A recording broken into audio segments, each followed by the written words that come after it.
These are different terms only. Responsible investment. The main difference is that if you can see the green bonds, these are those bonds in which the funds are generated or the banks or financial are giving loans to those companies which are committed to the ESG principle or ESG, they have the core agenda of ESG.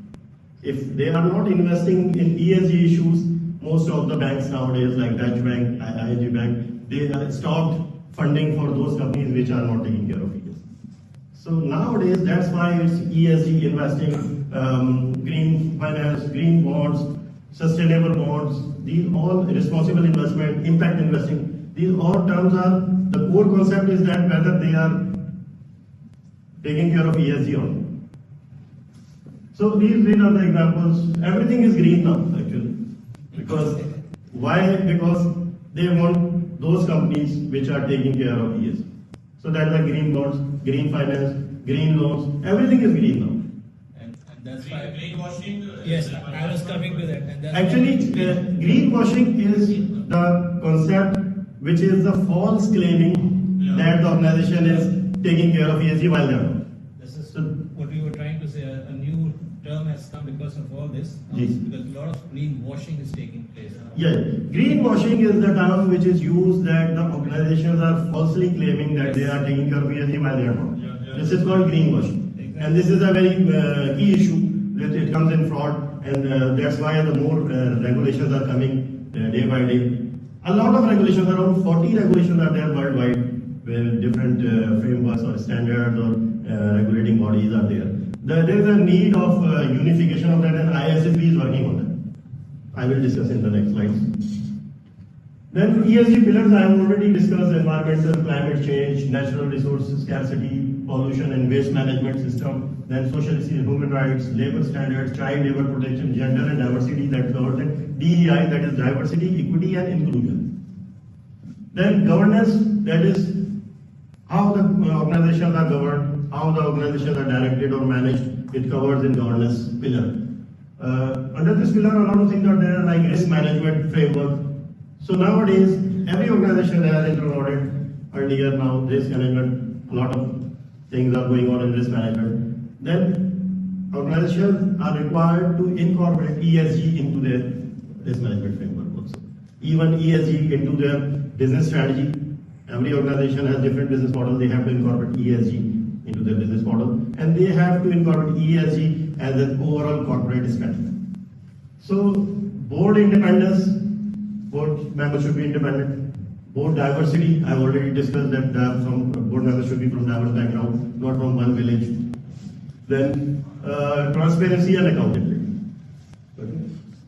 Then history and evolution of ESG. This is, as I said, that this is a new term, but the concept started from 80s when we heard about health and safety and environment of the workers' safety. There were laws for worker safety. And then in 90s, sustainability came. Sustainability is not a new term. Then in 2010, corporate social responsibility, which I have already discussed, that CSR was based on the concept that organizations have to pay back to the society. It's not only their motive is just to make profits. No, they have to take care of the 3 P's, that is profit, people, and the planet where we live in. So this is just whether the organization is taking care of their philanthropic activities, charities, and other, what they are giving back to the community. This is based on the CSR was based on that. Then now from 2020, for COVID-19 and all this, after that, after the COVID pandemic, 2020, ESG came. And now this is a very common buzzword. Everybody knows what ESG. Okay? And I have thought of ESG also. Then key developments in ESG, if we start after the COVID, because more regulations came after that, but if you see in 2017 and 18, it started like from the Paris Agreement. There are a COP series of conferences that is called COP. COP conferences are there, that is Conference of the Parties. So the Paris Agreement, they declared the climate change was a key issue. So in 2021, I have started from after 2020 because 2020 before there were some but not much. But after 2020, there was a paradigm shift and everything just shifted. So in 2021, the European Union's Sustainable Finance Disclosure Regulation (SFDR) came. Then it came into effect, and the ISSB launched in November 2021 at UN Climate Change Conference, that is COP26, that is Conference of the Parties, in Glasgow, UK. At that time, the ISSB was launched in November 2021 in COP. What is ISSB? ISSB is International Sustainability Standards Board.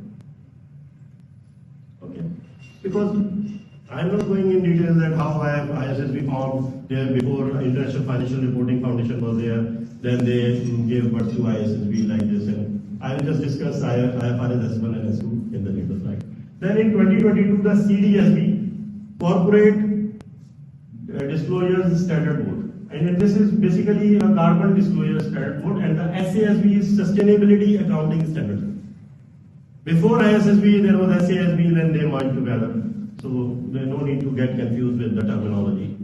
If you see the European standards, you will see CSRD, SFRD, NFRD, EU taxonomy. A lot of terminology will take 1 year to understand.